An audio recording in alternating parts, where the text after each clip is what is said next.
Hello, good evening, everyone. Thank you for joining us.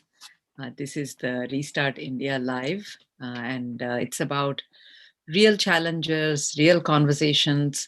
And I'm Lakshmi Praturi, and on behalf of everyone at Restart India team, I welcome you. I always like starting what we do with stories. And this is a story of, you know, a person who wakes up one morning and sees the neighbors dry clothes that are really, really dirty. And she turns to her husband and says, I don't know why somebody washes clothes and when the clothes are still dirty. And every day they watch this. Every day they see the neighbors dry out dirty clothes. And one day she wakes up and the clothes are clean. And she yells, and the husband comes up running, and she says, I just want to show you that the neighbor's clothes are clean. And the husband looks at her and says, today I woke up early and cleaned our windows. And the point of the story is when your windows are dirty, everything looks dirty for you. But instead of blaming the others, if you can clean your windows, the whole world looks to you in the clean shape that it already is. And I think for the last few months, we've all been caught up in this situation where it feels like the world is coming to an end. It's media, it's politics, so many things are telling us what the problems are, and there are problems. The issue is these problems are no worse than what we had before or what might have happened anyway.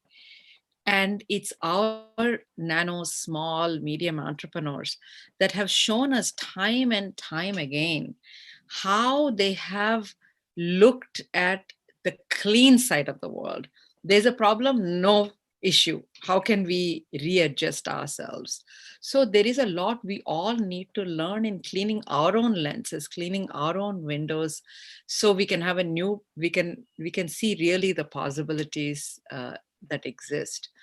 So one of the things we realized, we along with our partner Muthoot Papachan Group, is that there is a lot of opportunities for small and medium entrepreneurs to succeed uh, in the current scenario. And to do this, just as this couple had to clean their windows, our way of cleaning windows is maybe to get on to more digital strategies, to be present more online. It sounds easy, but it's not that easy. So what we wanted to do is launch this initiative, Restart India initiative, is a space. Right now it's a website. You come to restartindia.in, where you can pose any question you have and we provide an answer. And over the last month, we have answered a lot of things. All this is available for you. What we want to focus today on is what is the power of the technology? What is the power of the internet? And how can small businesses go the digital way so they can reach more customers than they can ever before? And that they can be much better versions of themselves with the smartness they already have about their consumer and their location, etc. So topic for today's discussion is digital transformation possibilities of small businesses. So what I would like to do first is invite my co-host, Thomas John Muthoot. He's the chairman of Muthoot Papachan Group, and also my co-host, my co-conspirator in launching this initiative. And it's truly his vision and belief in the small, medium businesses that have made a huge difference already. So with that, I would love to have Johnny join us and, give a little bit of the introduction to what we are doing today and also to the amazing guest we have today. On to you, Johnny. Thank you, Lakshmi, and also thank you, the Inc. team, for partnering with Muthoot Papachan Group to bring this Restart India initiative live. And good evening, everyone. As Lakshmi rightly said, digitalization of small businesses is going to be the way forward. What it is going to bring is a lot of efficiency in the buying, selling, and also in the payment system of small businesses. So in small businesses, they have many challenges. Today, it's a fragmented segment. Now, with a lot of efficiencies that can be brought through technology, I think the future of small businesses and nano retail businesses is going to be seen by all of us in the next few years. That is why we see a lot of buzz in the digitalization of Kirana. We see a lot of investments coming into the space now. So today, this is going to be a very interesting discussion because we have one of the most accomplished leader in the technology space, and he's also a Restart India mentor, Mr. Tony Thomas. I'll just use few words to introduce him, but few words are not enough to introduce him. Tony is a luminary in the field of technology, leadership, and innovation, and a recipient of many industry honors and awards. He has been conferred the Doctor of Science in the field of information technology. Tony is also the former Chief Information Officer of Nissan Motor Corporation, prior to which he was the global CIO of GE and CIO of Vodafone India. He also held global leadership roles at the Citibank and EY. He's active as an investor and a mentor to startups and advisor to many governments. He's a mentor at the Columbia University in its Executive Technology Management program, and is a recipient of many industry honors and awards, including the CIO Power List, LinkedIn Power Profile, CIO 100 Hall of Fame. He is a founding member of the CIO Angel Network and a member of the Indian Angel Network. He has been a core member of the CII National Committee on IT and E-commerce. He comes with a vast experience and has engaged in his prior assignments in GE and Nissan. He has engaged with large corporates. In his experience in the telecom, he has dealt with small businesses, nano businesses, and you could find the smallest individual also using mobile phones. So his experience is varied, and he has a diverse experience with small business, large business. So you can't find a better person today to be sharing the stage than Tony Thomas. And I would just direct my first question to Tony. While taking small business digital has always been a continuous effort, during situations like this, a pandemic, do you think this is going to drive digitalization on a consistent manner, or is it going to be like what we saw in the earlier times, maybe during the demonetization? Is it a sustainable change, or is it a one-off event? Is the everybody's question. Over to you, Tony. Thank you, Johnny. Thank you, Lakshmi, and thank you to Muthoot Papajan Group for this great initiative. Small and medium businesses are really the pillar of strength of the Indian economy. So I'm really glad that Muthoot Papajan Group is doing this, and happy to be part of this. Now, coming back to your question, it's actually a very interesting question that a lot of us have been pondering, because if you remember, during the demonetization time, there was a spike, and then of course it came down. Even prior to that, when the current administration encouraged everybody to have accounts for DBT, etc. Again, a lot of people started the accounts, but the usage of those accounts were really coming down. now, with respect to the pandemic, everybody again is moving towards using digital as a means of doing their business, sustaining their business, and interacting with their customers.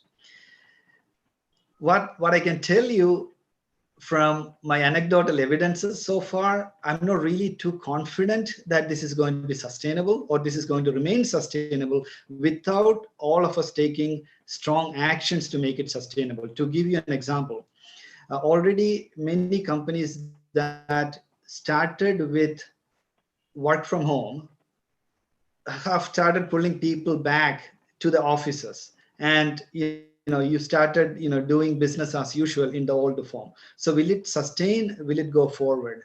I'm not really so certain, but I think a lot of the actions like what Muthoot Group is doing right now and others are doing, I hope it will keep itself sustainable. Thank you. Thank you, Tony. I think Lakshmi just dropped off. We'll just wait for a few seconds before we resume.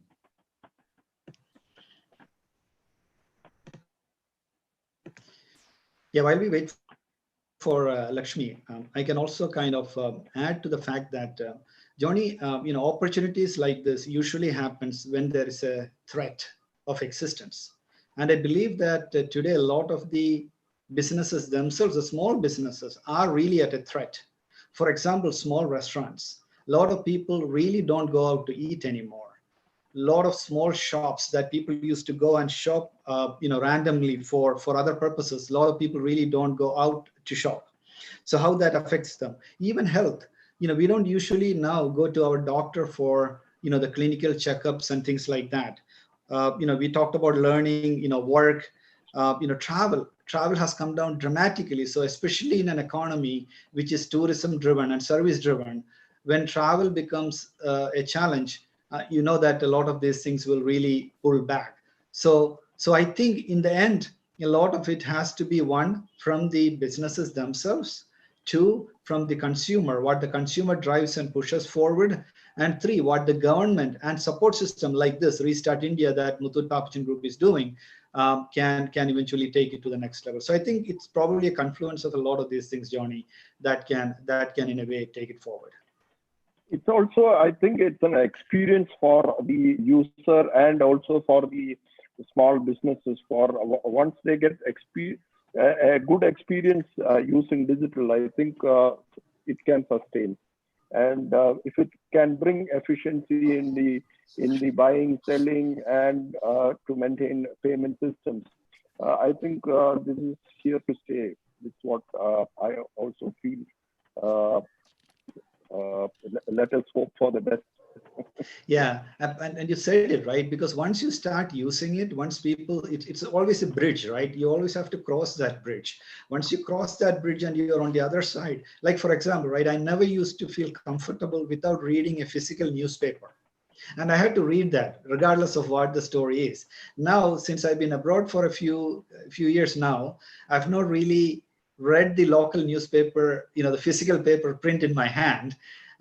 Now I'm okay. So when I came back to India, I'm not really, the first person I usually otherwise call is my newspaper delivery guy. Now I haven't done that yet, right? I'm still reading my news and getting my news from online. So I think it's also, the habit formation, right? For a few days, if you do it, now the thing is, because of the pandemic and the difficulty for a lot of people to travel. And if you look at Kerala, for example, even a lot of the day-to-day activities are driven through mobile apps, etc. So people are kind of getting used to it, and it's taking itself forward. So I think that should help with that cultural change management aspect. So,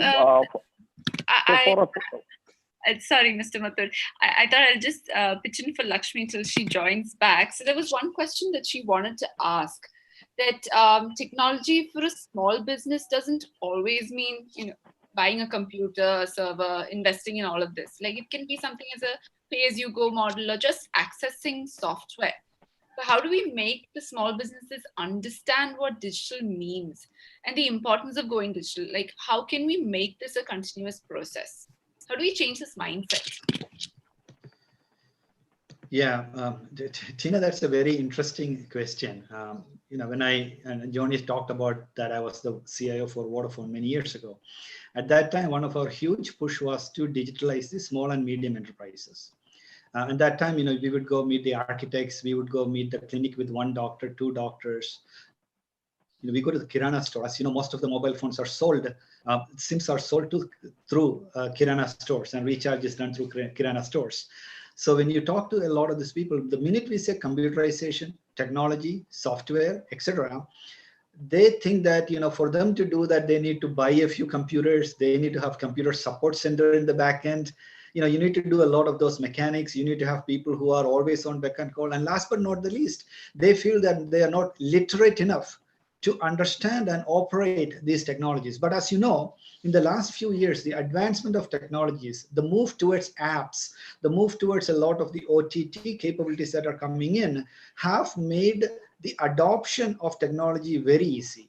And as a small business owner, I probably don't even need a computer anymore. I can literally have my business run from my mobile phone. I don't really need anything beyond that. So I think those kind of things would absolutely help with the adoption and the cost.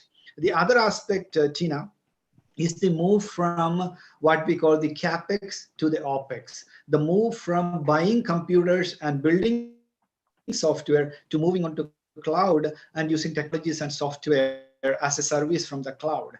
Now, the second one, using cloud is a consumption model, which means that if I use only a little bit, I only pay for that little bit. Whereas in the old days, regardless of the processing power you used in your computer, you had to pay for the whole computer. Now, if you only use a fraction of the compute, you only pay for that fraction. So I think it helps.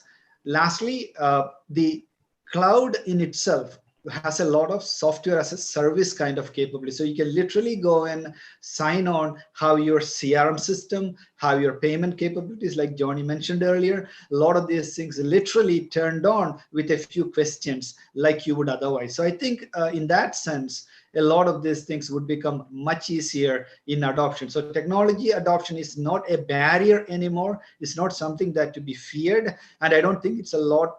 It would take a lot of money. And if you really look at the overall operational expense over a period of time, the business case in itself is very valid that we can move towards technology adoption and computerization.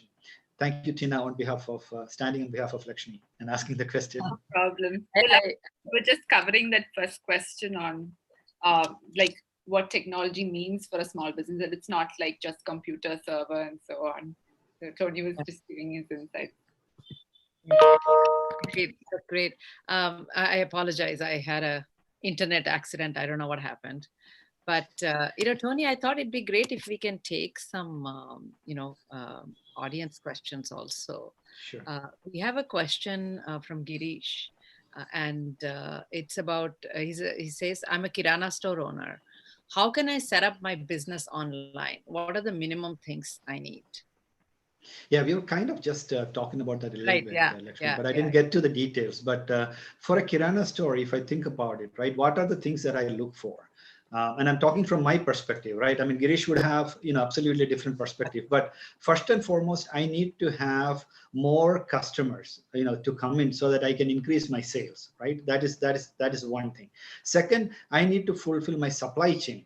How do I ensure that my products come to me at the right time so that I can make the orders, etc. Last but not the least, how do I get paid for the services that I use, and how do I pay for the services? So at a minimum, these three things are what a Kirana store might need. Now, I really believe that there are probably, out of the box, ready to use cloud softwares that can be used, that can probably be signed on from a mobile phone. Girish might not even need a computer to do that.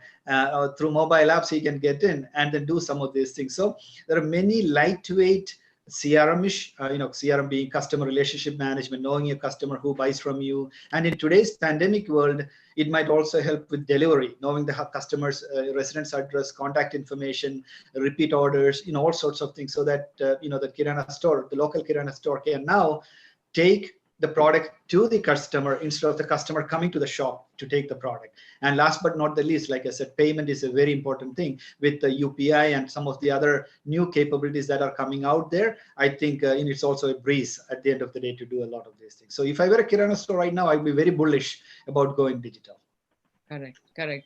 And, maybe if we can get to be a little bit more, even more specific, both Johnny and Tony, just tell us, there are many initiatives that have been launched, whether it is Vocal for Local or, the Prime Minister focusing on you being self-sufficient. There's a lot of focus on how do we make a small business owner successful. Can you give me specific examples that you have seen or maybe experienced from among your customers or your neighbors? Some remarkable adoption of technology which has changed the business dynamic for them. Johnny, maybe you can say something, and then Tony, from what you've read about or seen or your own customers, it'll be great if you can give a specific story. So I'll just, from my experience in the last few months, what I've seen in the small retailers and also the small MSMEs. So when I say the micro enterprises, I would say enterprise which would employ maybe 1 or 2 people, and also a small retailer. So most of these retailers or the small enterprise never used to maintain accounts. So it's a owner driven, or he runs the business. So whatever cash comes into the business, he knows how to account it, but nothing is on paper. So it was very difficult for him to, for any lender to assess what would be his cash flow. Today, when he's now moving to a digital payment system, the wallet is going to reflect all his receipts, payments, and what at the end of the day, what is his cash surplus. There is nothing more a lender needs to know to give him a small loan. So this is going to really change these small lenders, small businesses, small retailers. He's going to get credit from the mainstream. So an NBFC like us would surely go and lend to him, because we know from his wallet that he has got so much of receipt, so much of payment. This is his cash surplus for the day. And beyond his household expense, he may not have need for cash. So we can do a calculation on his cash flow, give him a small loan. Otherwise, he would have borrowed from a local money lender, which he would continue if this information was not available for an NBFC or a bank. So this is going to be a big revolution in the business and in the lives of these small retailers. This is something which we have seen in the last 3 months, and many of them have started getting small loans for their business. Tony, if you need to add something here. Yeah, so establishing digital identity is of course very important, because it helps in the creditworthiness and a lot of that. But I think, Johnny, one other thing that I might talk about is when you talk about small, medium enterprises, they're really small in many cases, right? So as an individual, there might be things that they cannot do, but as a collective ecosystem, there are many things that they can do. For example, I can give you a story. When I was a CIO with Vodafone, we were working in the East with the fisher folks in the seaside. Now, their biggest problem that they faced was, once the boats come ashore, the time somebody comes to buy the fish, it takes too long, and the fish sometimes becomes spoiled. So they have to really get the fish, sold at the right time. So what we did was we worked with a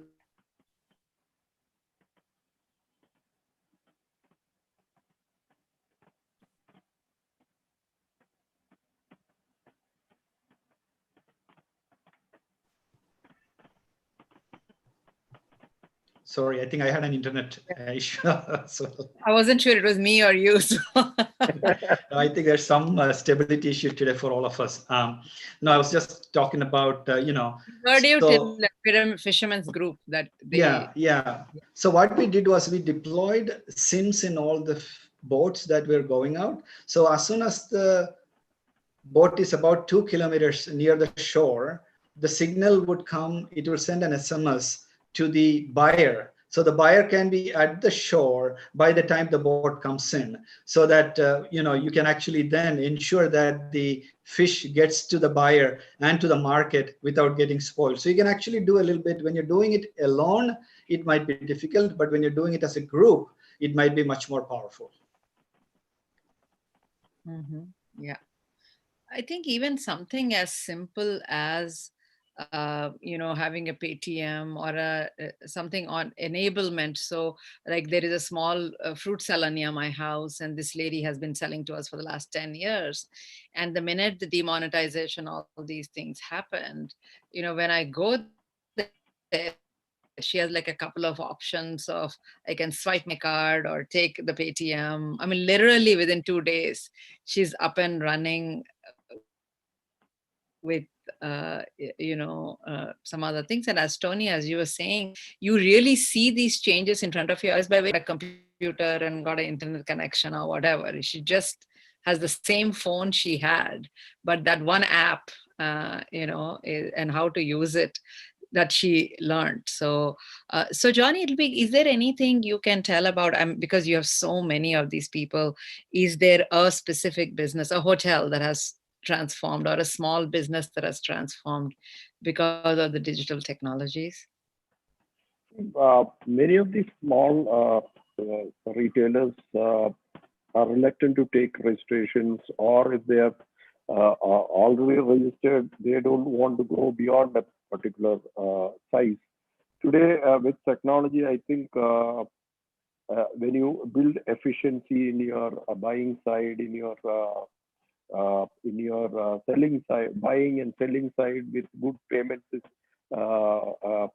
system, when you start getting credit, I think there is a good opportunity for many of these businesses to grow and not remain at the nano level. It can move to the next stage.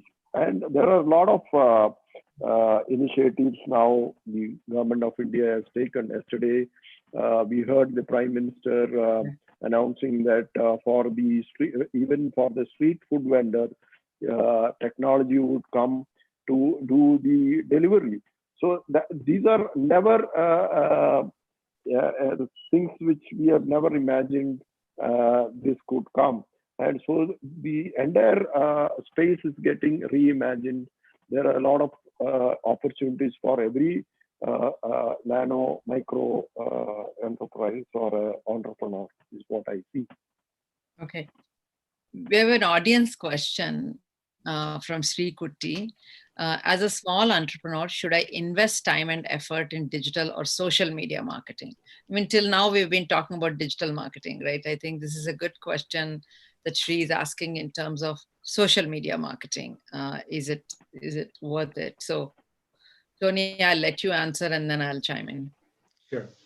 I think it is good because the minute you're going to move in to a digital environment, remember, a lot of people are now on, for example, in Kerala where we are, a lot of people are on Facebook, a lot of folks are on Twitter, people are on Telegram, so people are on these kind of channels.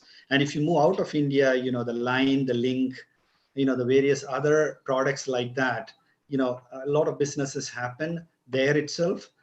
So I really believe that the uptick in a business usually helps by having the right social media marketing. But you got to be careful, right? Because you can't go in and blast a worldwide advertisement for a small kirana store that is in a corner, right? So you have to really be very careful about what is it that you sign up for and the metrics and the success criteria. And of course, what is it that you are advertising? Johnny, I have a I'll say one thing is that, sorry, go ahead, Johnny. No, I had a question. No, go ahead, Lakshmi. Once you finish, I'll ask. No, Yeah, no, I was just saying that, a lot of times social media marketing can be confused with being popular on social media. They're completely different things. I mean, there's a lot of people who, whatever, do things that'll get people to come watch them, but it's not resulting in anything. I mean, you could be 10 ways to braid, 20 ways to do something. I mean, there are many things you can do to get the people. What you're asking about, Shri, that's extremely important is that how can you use social media? Like LinkedIn is where most of the people who are in professional are going to be there, or Facebook is where a lot of general public is going to be there. Instagram is where a lot of the young people are going to be there. If you figure out who you want to go after and understand the social media, it allows you to approach hundreds and thousands of people in that medium that is impossible for you to do if you're just in your own store. So I think social media marketing is a little more than the way it is today, which is a lot about personal marketing, but if you can use it in a very smart way to cater to professionally what you do, I think it's a very, very powerful tool. And as Tony said earlier, you don't need to have the perfect solution. You can try something online, see if it works, and you can keep improving on it. So it gives you a lot of opportunities to experiment, than just one shot kind of a thing. Johnny, go ahead with your question. Tony, my question is that with technology advancement, it's very rapid. And things change so fast in technology. So a small business spends money in putting up all these digital initiatives, and then all of a sudden it becomes what is the threat for him to move to the next stage, or will it be affordable for him to move to the next stage? Yeah, Johnny, it's a very interesting question. Like I said, right, as technology is evolving, we've moved a lot away from custom software, hardware that we keep in-house, to more cloud software as a service, apps, etc. These keep on evolving naturally. Like, for example, even if you signed on to Facebook 10 years ago, we haven't really done any upgrade on our side. The upgrade is happening in the back end that somebody else is doing.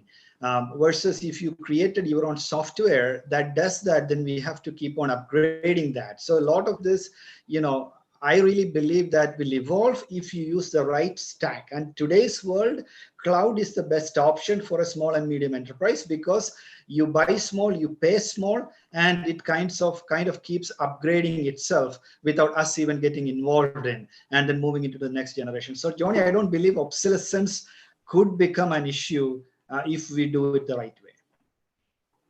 Yeah. Sorry, I also want to say, Johnny, I just want to say one thing that, like 10 years ago, if you wanted to create a video, a little advertisement, you had to be a huge company who can spend $1 crore to do a 30-second advertisement, right? And then, even in 2000, 2004, 2005, that time, you could create your own video using your own personal tools, etc. But still, you had to have your own server and all that stuff. And then when YouTube came, you can just post it on YouTube. You don't need to spend any money at all. You can just take your phone, video something, and put it online.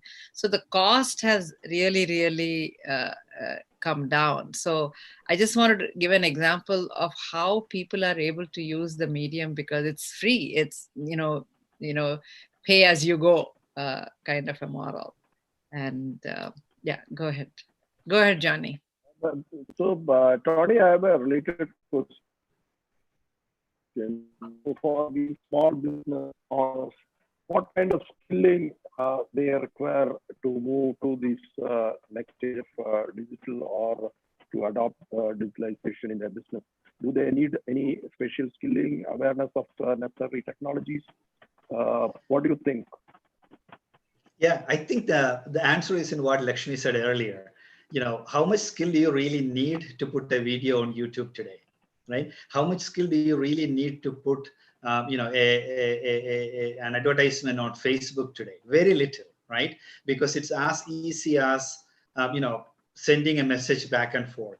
So I don't really believe. So coming back to the earlier point we talked about, it is easy, it is cheap, it is sustainable, and it has good returns. So I think in a way, this is the time to do it, Johnny, because especially with the pandemic in there and with all the other capabilities that are out there that is available there, to bring one additional footfall into the shop in a normal way versus through digital, or the cost of fulfillment through digital versus the traditional offline, all these things are much better on the digital than offline. With respect to skill, if you can use a phone, I think you can go digital today. I think it's as simple as that. Yeah, and also, Tony and Johnny, what excites me is that ultimately it's a good idea that wins. It used to be before, even if you had the idea, unless you had the crore to do the ad, you couldn't do it. But today, even if you have a crore, unless you're as creative as someone else, you can't win. So ultimately what wins is human imagination. Somebody who's really smart and can do something can win instead of only the person who has the biggest paycheck, and that's what is exciting to see. Actually, sorry, related, I don't know if it's true or not, but when I was working on a small project with the government, they said that like the Swachh Bharat logo that we have, which is the Gandhi's glasses, just came by putting out thing to the public to say, what do you think the logo should be? It didn't come from giving it to an ad agency and giving them $1 million budget to come up with an iconic logo. It's just putting it out to the public and a group of judges looking at what's right. And those are and it's so, that logo is everywhere in India, so it's very exciting to see that. So Tony, we have an audience question from Shubhendu Bera saying, how do we educate elder people on using safe online payments as the fraud activities are increasing? I think it's a fantastic question, Tony.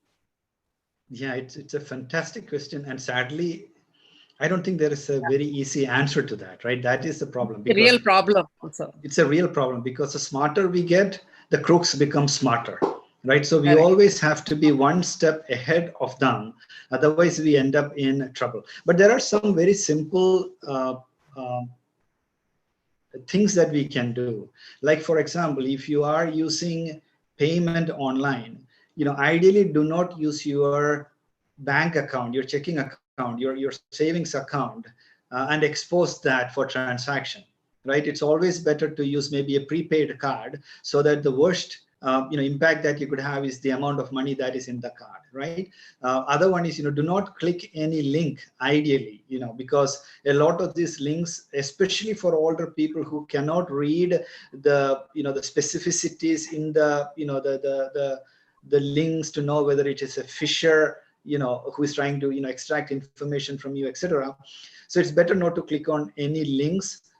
Ideally, if there is an app in a phone, that is usually the best way because the apps are safe once you downloaded it and once you've established that trust between the entity and yourself, then whatever is happening within the app usually is secure rather than always going to internet sites, typing the address. Because remember, one letter, one alphabet mistake in typing the address can land you somewhere which could exactly look like the place that you're going, and then eventually before you know it.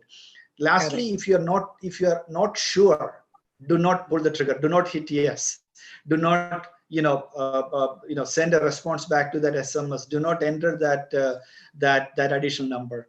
Always, if there is multi-factor authentication, which is SMS-based authentication, phone-based authentication, etc., try to use that so that we know that we are talking to the other person. Then if somebody calls you and saying that, hey, I'm calling from the bank, give me your bank account, get the phone number, always call back after verifying. Do not, so there is none of this is time sensitive in reality. They might say, you have to give me your number right now or I will do something, right? No, they cannot do that. So we just need to make sure that, we interact in the proper way, we check. So a lot of hygiene, there are so many There were so many articles be written about this. But last but not the least, if something bad happens, very quickly notify the police and the appropriate authorities so that they can help in minimizing the damage as much as possible. But it's not easy, Lakshmi. It's a very, very difficult place to be. And I'll give you a couple of examples. My sister actually kept getting some SMS messages saying that your account this, your account that, and she didn't pay attention to it. And then she realized after 3 things that somebody was withdrawing money from her checking account. I mean, they just somehow figured it out. Since she didn't do it, she didn't pay attention to the SMS. And by the time she saw it, they withdrew quite a bit of money, but luckily she called the bank right away and all that stuff. But also check the SMSs you're getting, because when someone does something in your account, you do get a message. Just read the SMSs you're getting from your bank a little carefully also. And I cannot, Tony, one thing you said, I really want to double, triple stress it, is people call you sometimes and say that I'm so-and-so from so-and-so bank and everything is falling apart and, this thing has happened and give me your social security number just to make sure, blah, blah. You get so scared that you give information. And so I've been taught by early on, for me, like when someone bank calls, always say I will call you back. Don't ever give anything on, even if it's airlines. If they call me, I say I'll call you back and not give any information. I think that's extremely important. I just wanted to double, triple stress it. And you were asking, Shubhendu, how to educate elder people. Just as when you teach them, hey, this is how you open a Facebook page, that's the time you have to teach them also what to look out for. Don't accept friends, people you don't know, or whatever it is. It's just like teaching children. You have to teach our elders also, because they are learning it for the first time. There is another audience question from Aparna, that now that a lot of information is online, what is the actual cybersecurity risk a small business might face, and how can they safeguard? I mean, are there like software things they can do to protect themselves from cybersecurity, etc.? Tony? Yeah, it's again very similar to what we just discussed, Lakshmi. The rule of thumb is if it looks too good to be true, it usually is, right? So let's not, so usually many times what happens is we expose ourselves. It's not somebody comes in and attacks us usually, right? They give us a bait and then we bite it. That's usually what happens. So for small businesses, most of the time what happens is if you are making payments, make sure that you only may pay through secure lines. You only pay through the secure channels, through the right entities and things like that. Information, the ones that you put out there, make sure that these are the appropriate information. The third part is that you deal with, do not give your account information, your checkbooks, a lot of those things, your digital signatures, these kind of hygiene and basic practices are very similar with a human being or an organization. Being the CIO for some very large organizations, we periodically conduct phishing tests and alerts to make sure that our employees are always alert and not clicking on the wrong links. So I did a recent test in one of the companies that I work, I wouldn't name the name, to the top 100 executives, and we sent some phishing emails. And you'll be surprised by the amount of times these people start clicking on those links and giving information when they shouldn't even be giving information. And I'm talking about senior most people in some very large global organizations, right? I mean, people do that. Yeah, because you're doing 100 things and in between you get it, you just glance through it just like you would do, you click, you act. But no, don't do that, right? This is as serious as driving a car, right? Even if you're doing 25 other things in the car, when you're driving, your 100% focus is on driving. So every time you're transacting online, our 100% focus should be on that. But always make sure that if you are in doubt, contact the agencies, appropriate agencies, the companies, call a dispute, stop payment, whatever you can do from your side.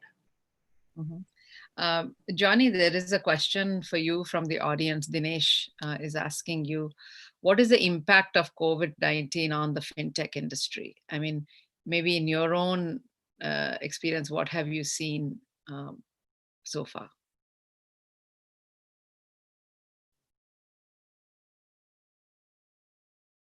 Johnny? think Johnny's video seems to be frozen. Yeah. Okay, now he's back, I think. Johnny, are you there?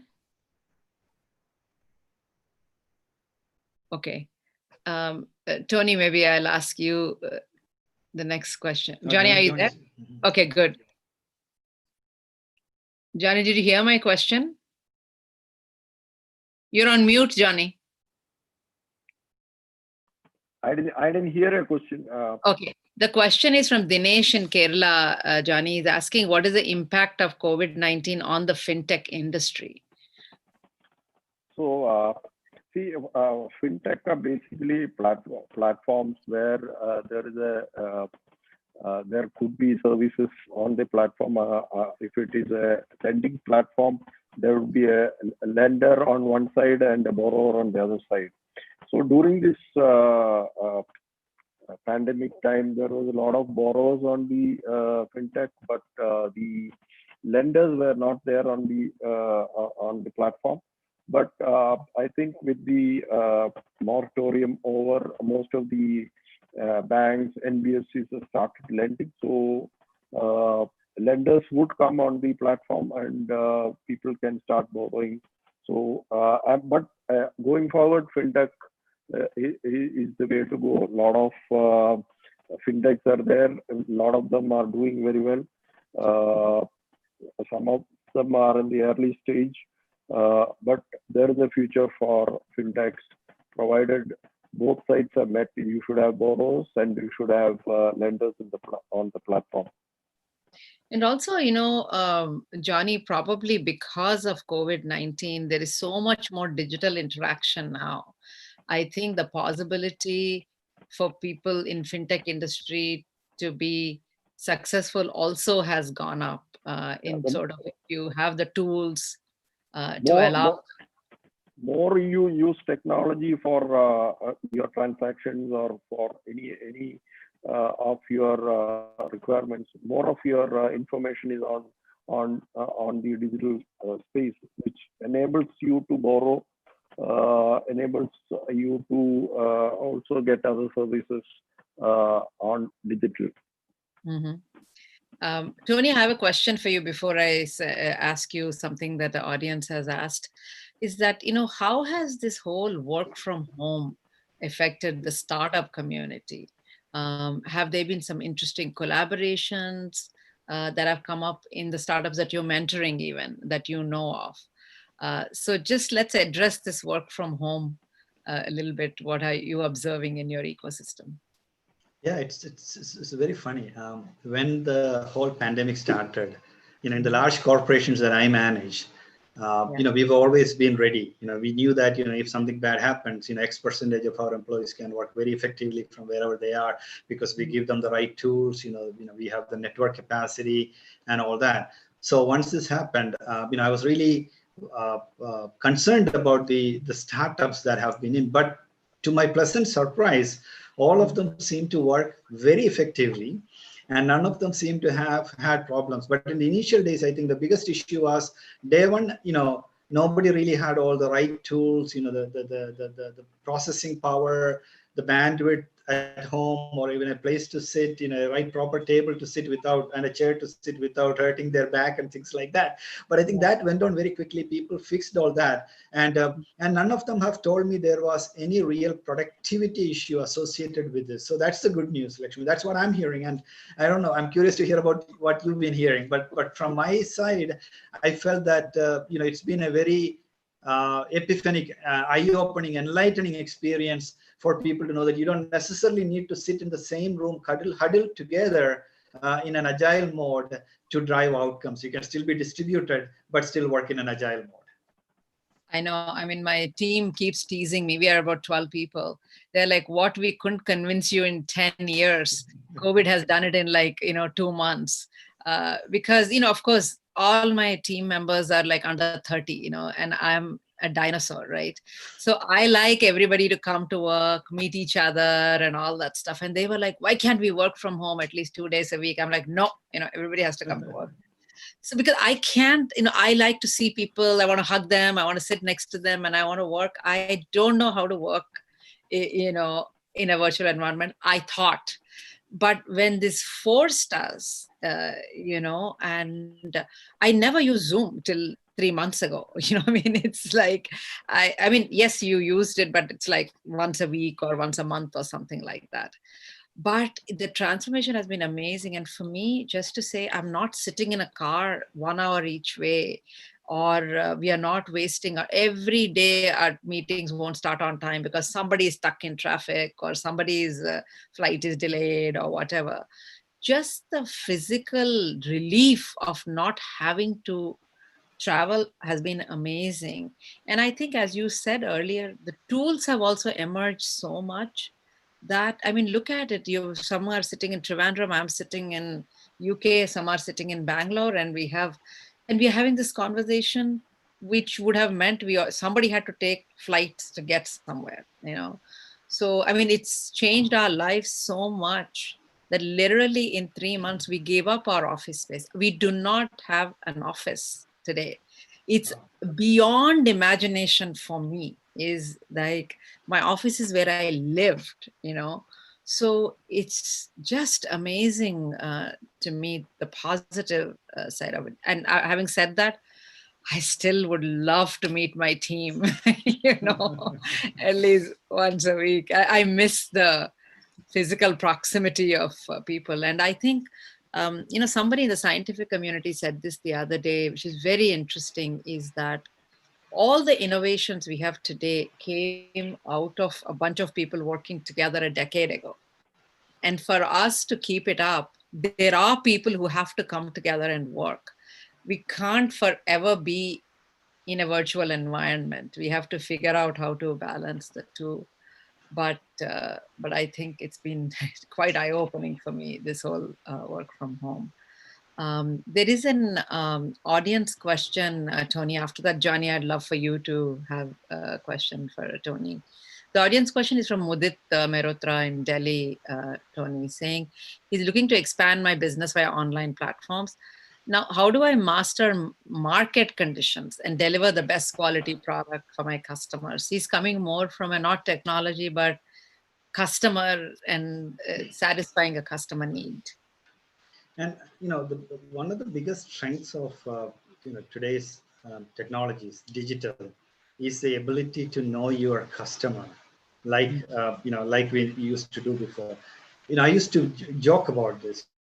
I come from a very small village in Kerala, in the central part of Kerala, and when we visit our grandparents, for summer vacation, my father's house, we will go. I will walk with my grandfather almost 1.5 kilometers to the store that he buys stuff, and they buy stuff every day, right? There is no refrigerator at home. There was not even electricity when I was a kid. Now, the funny thing is that while we go there, before we go back, the shopkeeper asks my grandfather, "Hey, you forgot to take this today. You forgot to buy this. Hey, tomorrow your daughter is coming. Don't you need this?" Right? Yeah. So it's marketing to that one individual, right? Now, what somewhere we lost in the process is that personal touch, right? Now, you have to get to know your customer like that, right? Back to those days. But you know what? You're not going to have that level of relationship in today's disconnected world, but digital tools can help you, right? So the answer is very simple, right? Use the tools, engage with the customers, know your customers. In a consumer environment, every bit of transaction, every transaction is a nugget of information that you can start forming that, that building of that relationship, right? So don't consider anything irrelevant. Everything is relevant in a traditional consumer business. So that's my answer, right? So tools are just aids and enablers to take us back to where we were in the past, to know our customers like we knew before. Correct. Yeah. We have about 4 minutes left. So, Johnny, do you have a question, or should we start wrapping up? What do you say?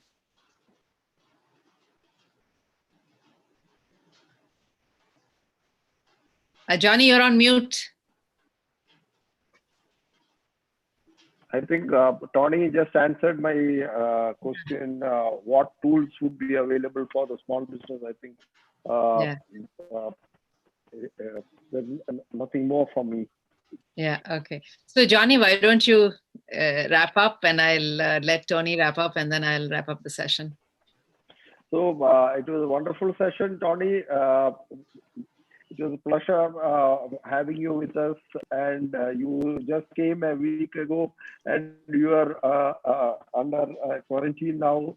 He was all the way stuck in Tokyo and just flew last week, and we have given you a good opportunity today, and we also had the opportunity to have you with us. Thank you very much, Tony, and on behalf of Inc. and Muthoot Papuchan Group, a big thank you to you, Tony.